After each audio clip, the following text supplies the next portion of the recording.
Am I audible right now? I just wanted to check before I start.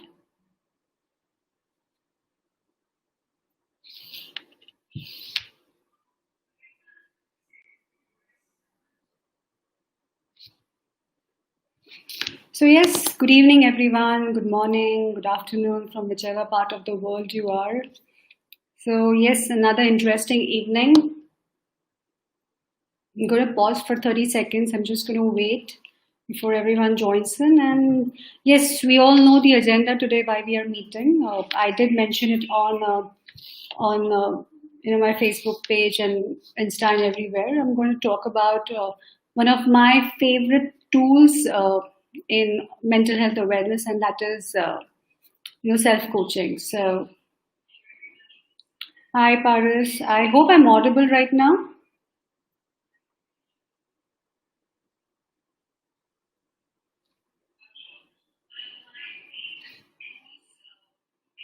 And in between, I'm going to sip some green tea. So, excuse me, please.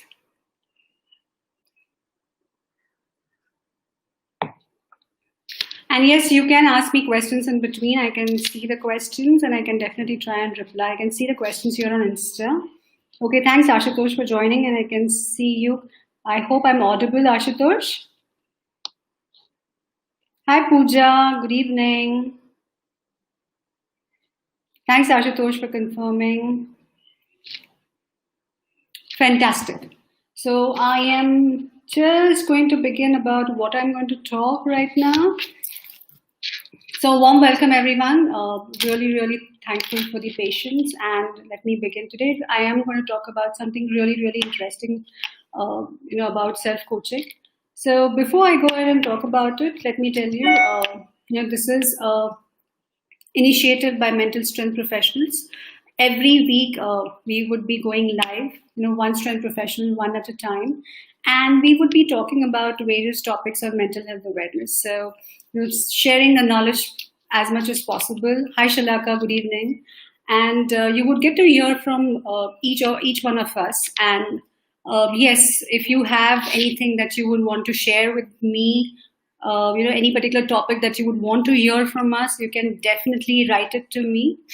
I would be sharing my email address very soon with you guys. Just give me 1 minute. Ekktaa@matrix.in. That's my email address.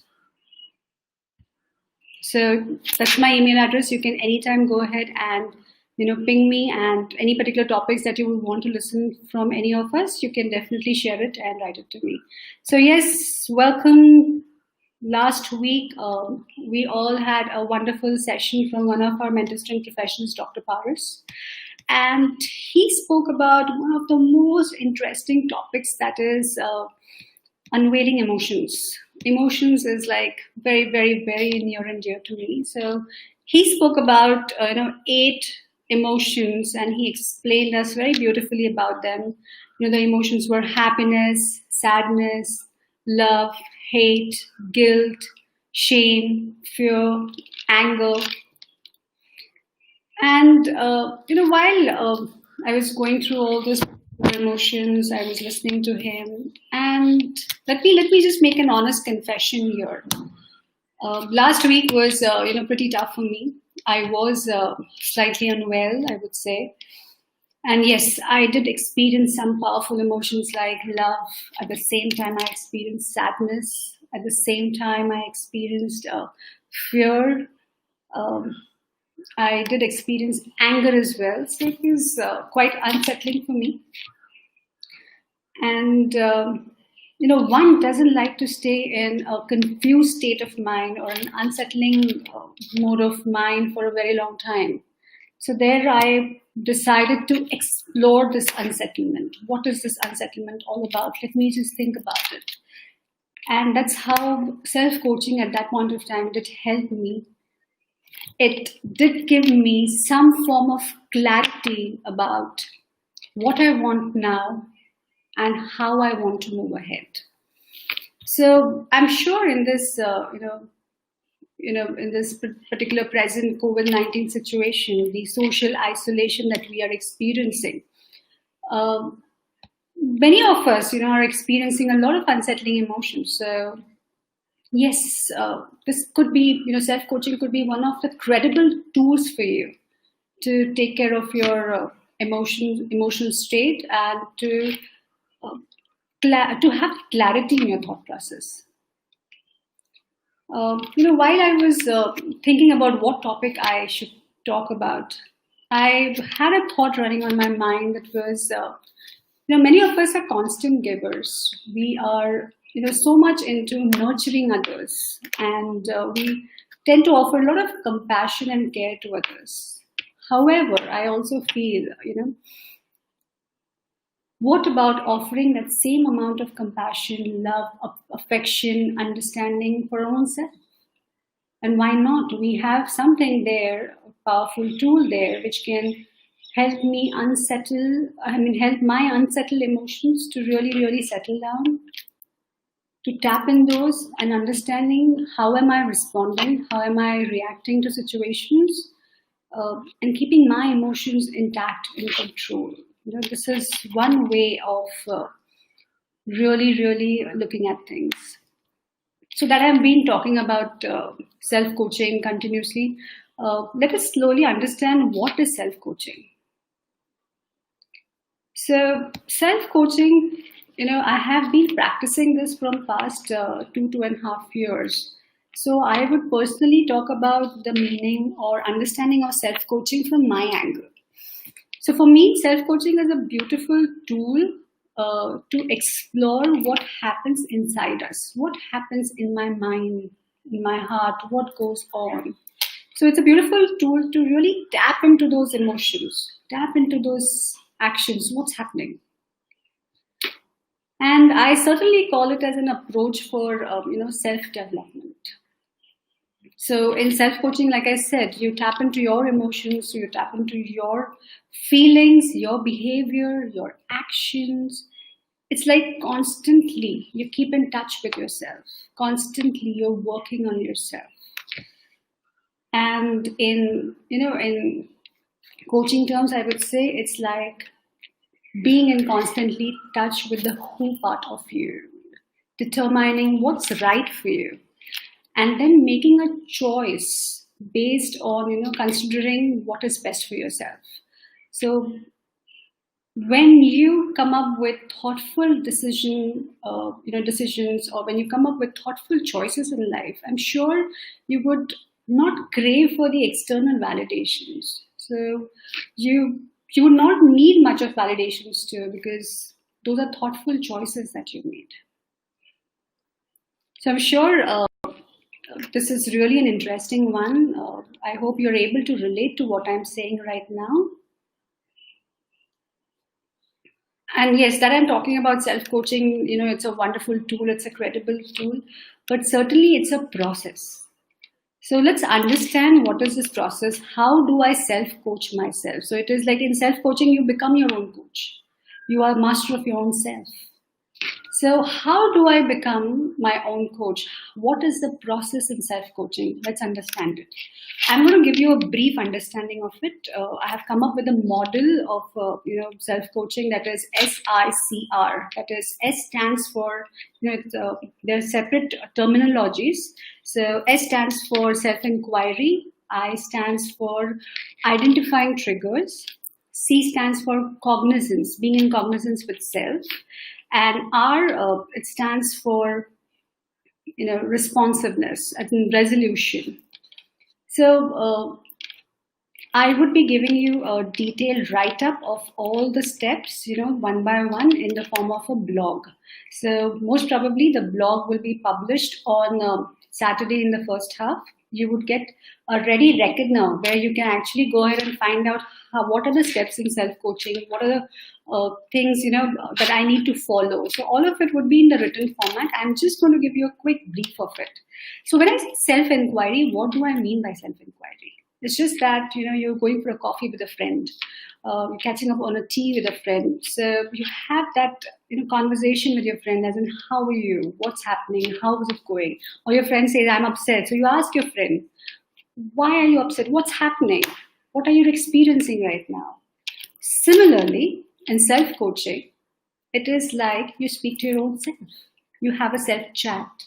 So it's like a check-in process about what's happening inside you, what's the emotion that you are experiencing. And let me tell you, in self-coaching, the most important factor is questioning technique. It plays a vital role for you to get into that reflective space. Like I mentioned, in the form of blog, you would get some questions from my end, and you can definitely choose any of those, or you can frame your own questions and get into your own reflective space. So we went ahead with the first one, that is self-inquiry. Hi Rohit, hi Sneha. We're just talking about the process of self-coaching. So I spoke about the first step, that is self-inquiry. I'm quickly going to move on to the second step, and that is identifying triggers. So it's very important, if I'm experiencing one particular emotion, what is triggering that emotion? Is it an external trigger or is it an internal trigger? So we need to understand that. So let's understand what's an external trigger. So external trigger could be something that is happening in the environment and that can directly trigger a certain emotion in you. For example, if you listen to a particular song, a sad song, and then there is some emotion that triggers in you. Maybe you get into your own sadness.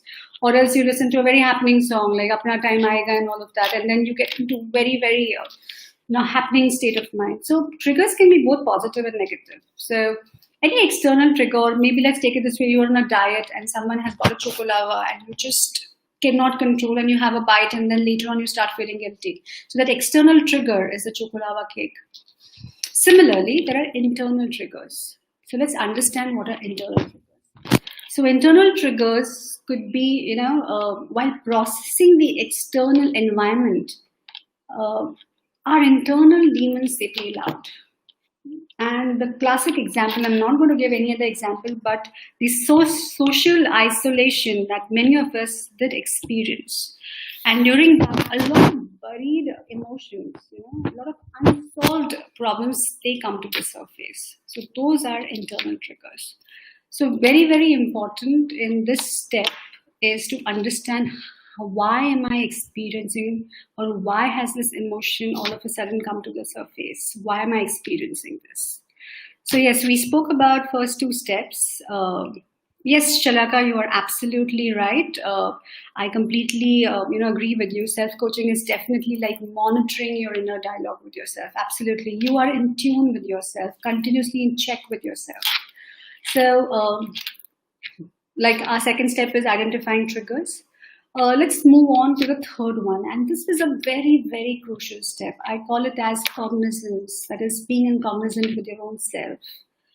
So in this stage, a very crucial stage, because triggers can take you to the past. So cognizance is a step or a stage where you actually, an individual here, accounts the present and channelizes the energy to think in the here and now.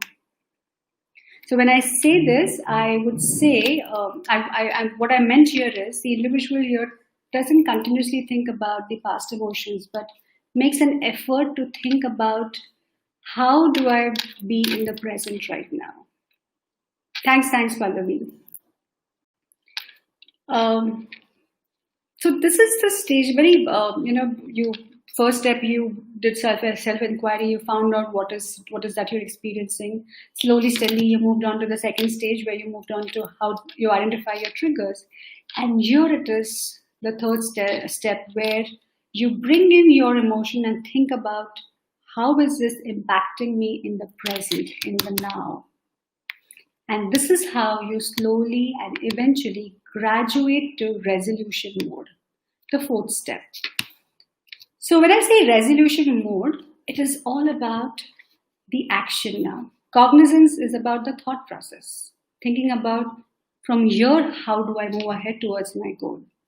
And resolution at the other end talks about actually getting into the action mode. So in resolution, I would say there are three most important steps. Step number one is you actually come up with power statements. So when I say power statements, I completely mean here is you come up with positive statements about your goal. For example, if you want to wake up every day in the morning at 7 o'clock, so you come up with the positive statement that from tomorrow morning I am waking up at 7 o'clock in my individual capacity.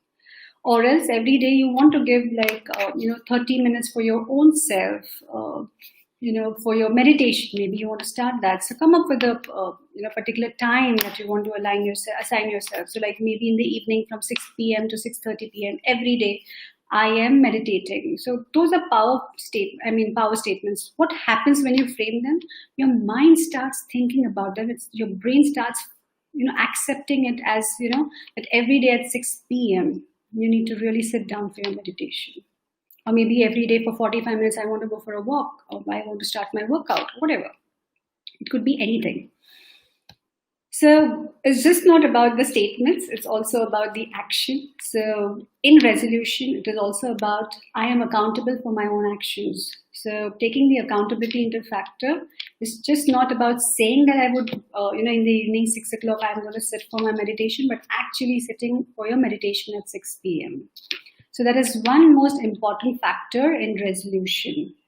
And the third and the most important step is reinforcement. That is, each time if you fall back on your previous habit. So how do you remind yourself each time that yes, it is 6 p.m. I need to get back to my meditation. So maybe self-reminders, or maybe some kind of tips that you would like to give yourself so that you get into continuous action mode. So if I have to tell you, one thing that I did, I'm a person who is normally a late riser. I don't wake up very, very early in the morning. So I decided to make a conscious attempt of waking up at 7:30. So what I did is used to always have that, alarm snooze for almost 45 minutes, 15 minutes, and I would wake up by 8:30. So all I did is I just moved my alarm a little, away from my bedside. So whenever I have to snooze that alarm, I would have to go ahead and, even if I have to switch off the alarm, I have to wake up, get out of my bed and switch it off. And that has helped me to actually wake up early in the morning. So think about different ways of reinforcing, ways so that you are on track. And that's one of the beautiful ways of keeping your, keeping your actions doing your actions on time. So we did speak about a wonderful, step of steps in self-coaching, that is self-inquiry, identifying triggers. We did speak about cognizance, and the fourth one is resolution. Also, now while you're working on your, on yourself and you engage in self-coaching process, there is one beautiful assessment. DrParas is a person who believes in giving a lot of freebies, a very generous person, I would say. So he has come up with beautiful psychometric assessment, which is absolutely free.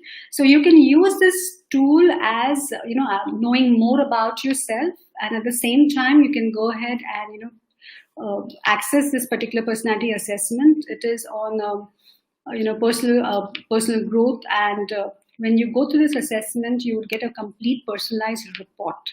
And after going through the report, you would get to know more about you, your strengths, your weaknesses, and you can work on it. What are the areas that you would like to work on? So let me tell you, this assessment is free till 31st of July 2020. So make the best use of it. What else do you want more? The website is given, www.psychometricassessments.com. And yes, if you have any queries, you can always get in touch with me at ekktaa@matrix.in. If you have any queries, you can definitely get in touch with me. All right. So we did speak about, what is self-coaching. We did speak about what is the process of self-coaching. I did mention about, the free assessment that you can use. And very quickly, let's understand, if you get involved in self-coaching, what are the benefits that you would get? any particular process that we follow or any particular new thing that we follow, it's very important for us to also understand what are the benefits or the outcome of it. Like I always say, eyes on the prize. So what is that you are going to benefit out of it? Let's talk about it. What I would say is, based on my experience about self-coaching, what I achieved, number one, was focused thinking. So yes, the moment when we start, giving time to ourselves, when we have this internal dialogues with self, when we start writing down things, your mind starts thinking in one particular direction towards your goal. And that's how you start focusing on things. And it also helps an individual in prioritizing the task. Which task needs to be done first? You would be able to understand that.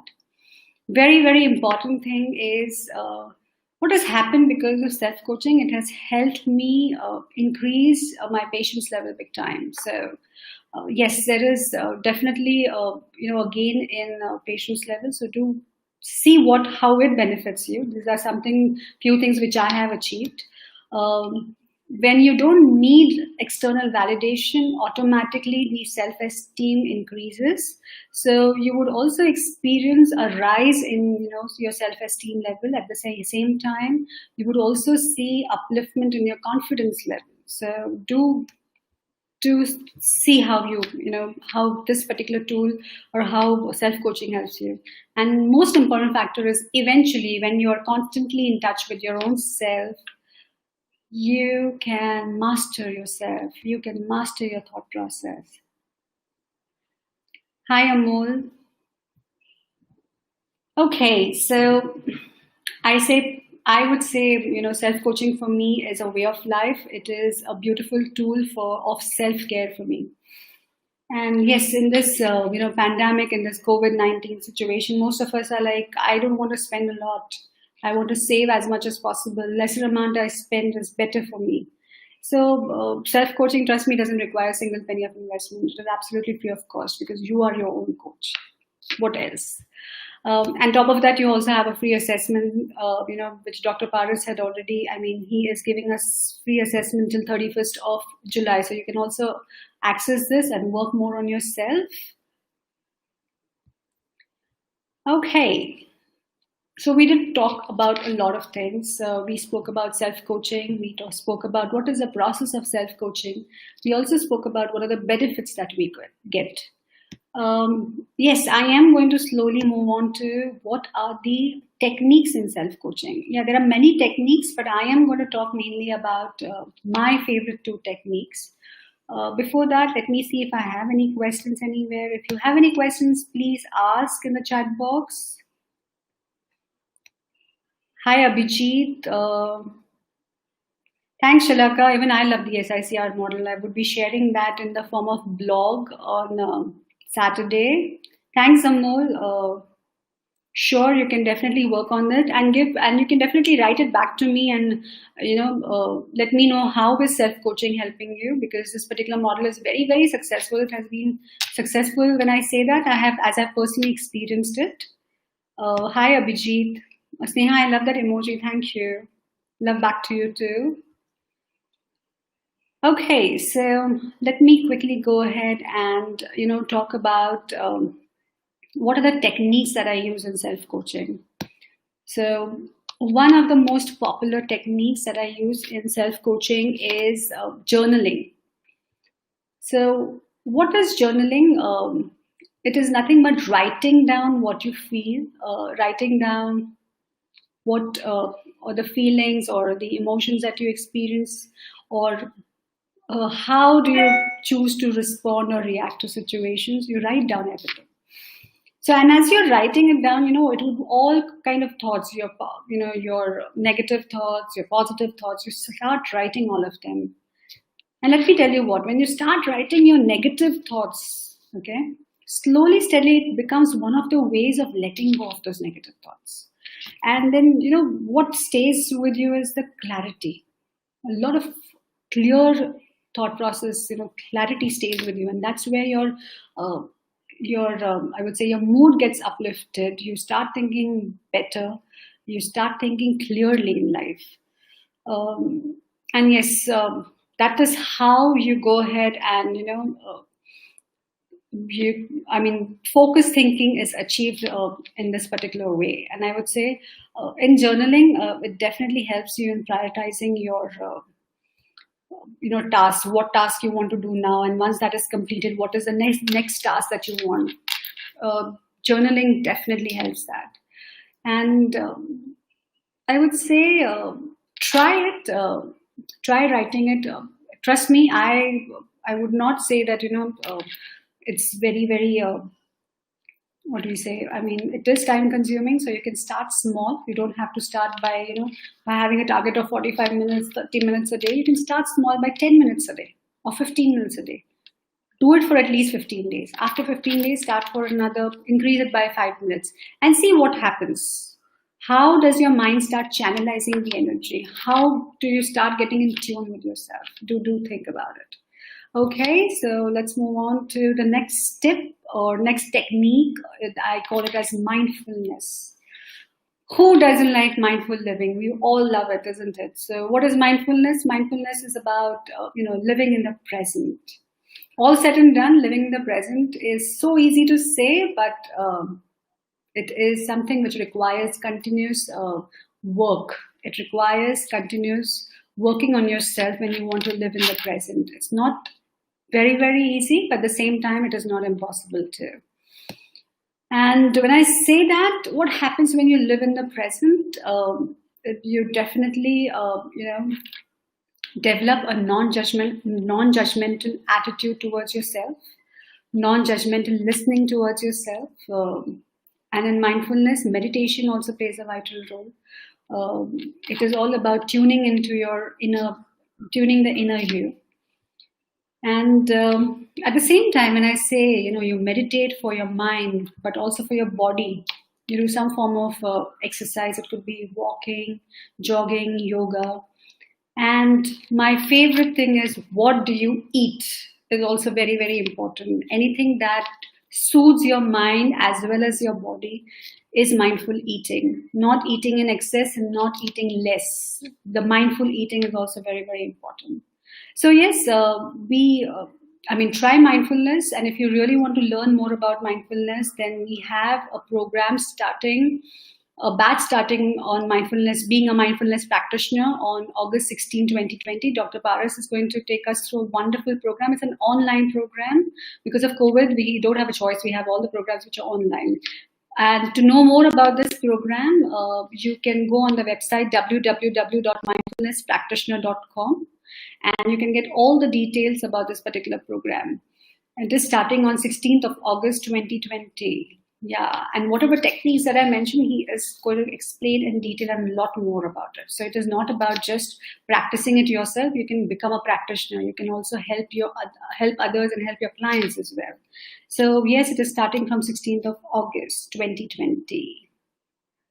And yes, if you have more queries and questions, you can anytime write it to me on ekktaa@matrix.com, and I'm always there. I would definitely respond. Okay, here we go. So we have another quick 5 minutes. I'm going to tell you who can do self-coaching. Anyone and everyone can do self-coaching. It is not something that, it is very, very difficult. You have a ready reckoner now, but I would say, some amount of psychology knowledge is important. Some amount of coaching is very, very important. So if you're a lawyer, if you're a housewife, if you're a doctor, a teacher, if you're a businessman, it can be any profession that you are in. It's just that you need to have some amount of, coaching knowledge or psychology knowledge is needed.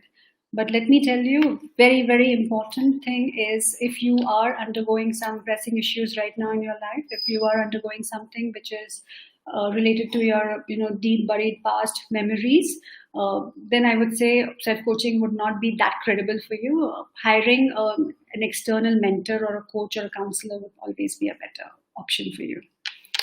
So let me quickly, tell you about a couple of things that were announced, and I would be, sharing it with you guys. Number one, there is a free psychometric assessment which you can access it here. At the same time, I would be sharing a blog on Saturday in the morning, first half, most probably about what are the steps in self-coaching, and entire series about self-coaching. And at the same time, tomorrow I would be launching a video on tips on self-coaching. So what are the tips that one needs to take care while coaching self? So go through it, and if you have any queries, you can definitely reach out to me, and you can definitely write it to me on ekktaa@meetrix.in. So we would be sharing, like in the beginning of the call I mentioned, we would be having a lot of live sessions in the coming weeks, in the coming months. So for regular updates and more content, you can follow us on our Insta handle as well as our Facebook page, Mental Strength Professional, our LinkedIn profile, DrParas, and our YouTube channel, DrParas. And yes, if you want some help from mental strength professional, if you want to have professional help from any of our mental strength professional, you can definitely log on to www.mentalstrengthprofessional.com, and we can take it from there. Feel free and write it to me on ekktaa@meetrix.in. So stay tuned for more conversations. Let me see if there are any questions, if I've missed out. Okay. Hey, thanks to Lakshana. Thank you. I love listening to you, and we reciprocate the aura that we have around us. Thanks, Ms. Ba. Yes, I am as beautiful as my mother. I can see that. Thank you so much. It made my evening. Shalaka, spot on. I love the way you are reflecting in this particular space. Yes, decluttering your thoughts and the clarity that remains is something that helps you in getting into a resolution mode. Absolutely. So I am almost done, everyone. We are on the top of the hour. We have just last 1 minute, and I would just say we would be sharing more and more content with you guys in the coming week. We have a wonderful session coming from another MSP next week, so stay tuned. She's going to talk about something really, really interesting. And we have a lot of activities aligned in the coming week, so please follow us on our Insta handle, Mental Strength Professional, on our Facebook page. You can subscribe to our YouTube channel, DrParas, as well as on LinkedIn. So that's all from my end, everyone. I wish you all a very, very happy evening. Thank you so much for that patience, listening to me throughout and giving me those wonderful comments and motivating me to go ahead with all of you for the next 30 minutes. I mean, thank you so much. For the last 30 minutes. Thank you so much. So that's all from my end. Thanks, Anu. Thanks, Misbah. Thank you, everyone, for joining in. And take care and stay safe, stay aware, be focused. Thank you so much. Namaste.